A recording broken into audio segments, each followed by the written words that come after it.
happy Friday. I'm Jennifer from the Somerset County Family Community Health Science Department, and we're here in my kitchen today talking about ideas for reinventing your leftovers.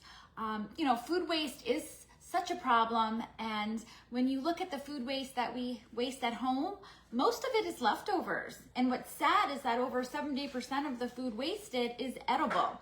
So I know we get tired of sometimes eating the same thing and people don't want to eat leftovers, but you can really come up with some great recipes and ideas to have some totally different meals for breakfast, lunch, dinner that your family will love, and this will stop food waste and that will save you a lot of money in your budget.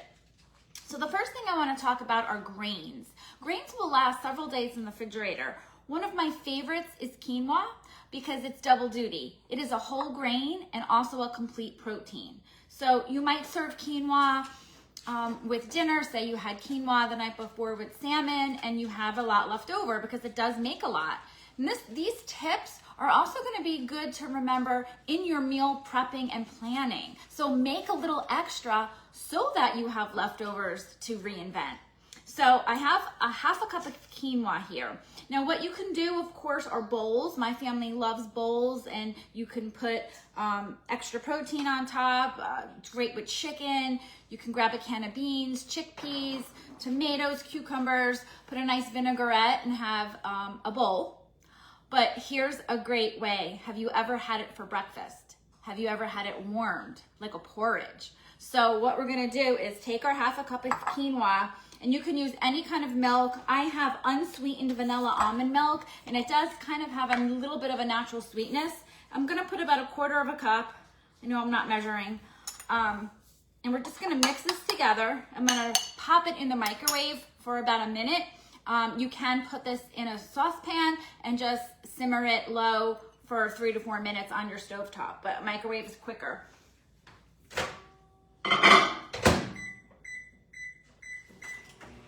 Okay, so while that's cooking, what toppings do you want to put on it? So you definitely want to grab cinnamon, and I love berries. Berries are great. So I'm gonna put berries on mine, excuse my dogs, and some nuts. If you have slivered almonds or walnuts, again, my favorites are walnuts because of the omegas. You can put flaxseed, add some granola, anything that you want to it. So that's what we're gonna top it with.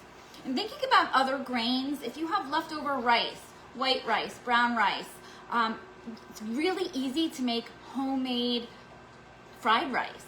So again, you can take extra proteins. Here I have some extra rotisserie chicken, or if you had leftover shrimp, maybe shrimp from a shrimp cocktail that wasn't eaten and you have a few pieces only, that's great on fried rice. And you can use any vegetables that you have, mushrooms, carrots, peas, things that you have in your freezer. And then you just put 1 or 2 eggs, mix it all together really nice, and you have something warm and comforting and super quick. So my quinoa is ready. Okay, it's nice. I'm gonna add the cinnamon. You could put that in there also when you're heating it up. I'm gonna mix this all together. So you can see, yeah, it's like an oatmeal, like a porridge. And then to top it, we wanna add a little extra fiber and protein. I'll add the crunch of the nuts and then top it with some blueberries. So this will be my lunch.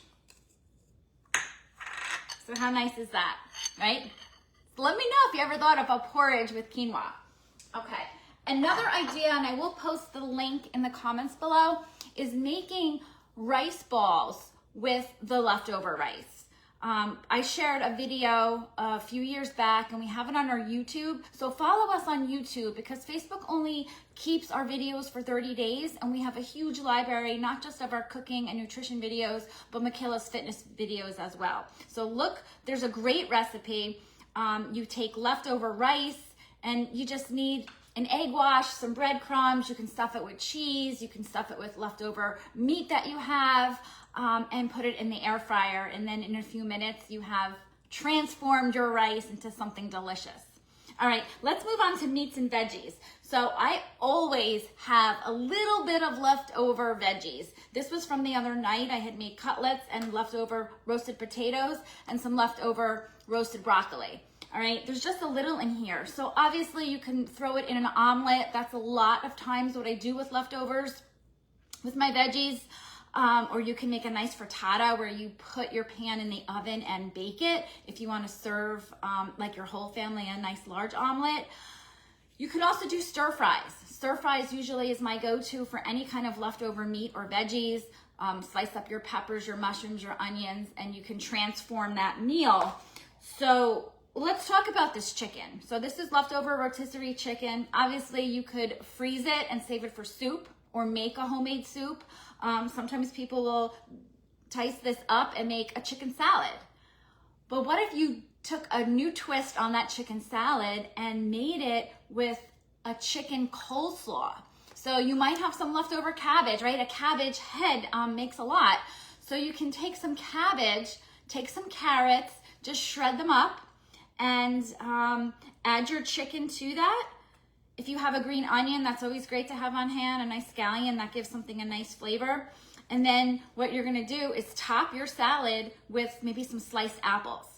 And then your dressing, last week Shalja talked about homemade dressings. It's super easy to take extra virgin olive oil, apple cider vinegar, a little lemon, a little Dijon mustard, and make your own salad dressing. So you pour that mixture over your chicken and coleslaw and apples. Oh, delicious. All right. But what I really want to show you is totally reinventing. How many of you have had pasta puttanesca? And I thought of that because I had some leftover garlic olives from Easter. So I'm like, okay, I don't want this to sit because they're great. How many can you eat at a time? So pasta puttanesca, you make the sauce. So to make the sauce, you just get a saucepan, put some extra virgin olive oil, and chop up an onion and some garlic. Get that all sauteed nice and soft and golden brown. Then take 2 tablespoons of tomato paste. That's gonna give it some great flavor.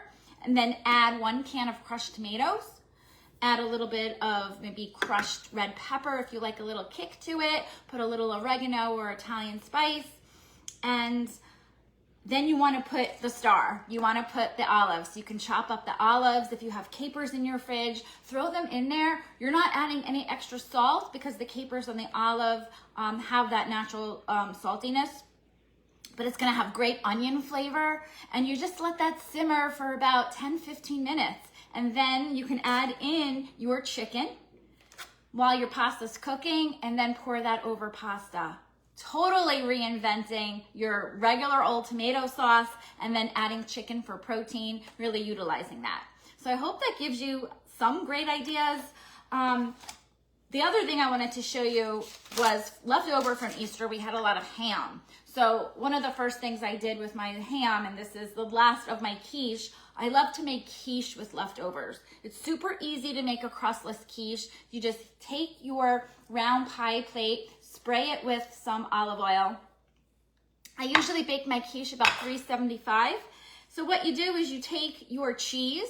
In this case, I took my ham and I just left it, spread it out in the middle of the plate. If you have leftover veggies, I could have taken my broccoli and some mushrooms or whatever vegetables that you have and cheese and put it in the plate. And then you just mix in a bowl about 5 eggs, a cup of milk or cream. The higher the percent, the creamier. You really wouldn't want to use a skim milk for this. You want to use a milk with a little bit of fat in it for creaminess. And if you don't, you can always add in maybe do like a half or 3/4 milk and then add like a 1/4 of cottage cheese to thicken it up if you're going to use a lower fat milk. So it's just the milk and cream, the 5 eggs, a little pepper or a little onion powder, and blend it up, whisk it up, pour it on top, and bake it for about 40-45 minutes. Super easy to make crushless quiches. So I hope that gives you some great ideas. And if you have food and you don't know what to do with it, you know you're not going to plan to make anything, then just freeze it and label it so that you can have something at a later time. Putting that ham in the freezer, you can have quiche in the future. Putting the chicken in the freezer, you can have it for soup or, your pasta puttanesca, I love saying that word, with chicken. So if you have any great leftover recipes, comment below, share them with us. We'd love to let everybody see those recipes, and definitely check out the link for the YouTube to check out the air fry rice balls and all our past videos. Have a great weekend. We'll see you next week.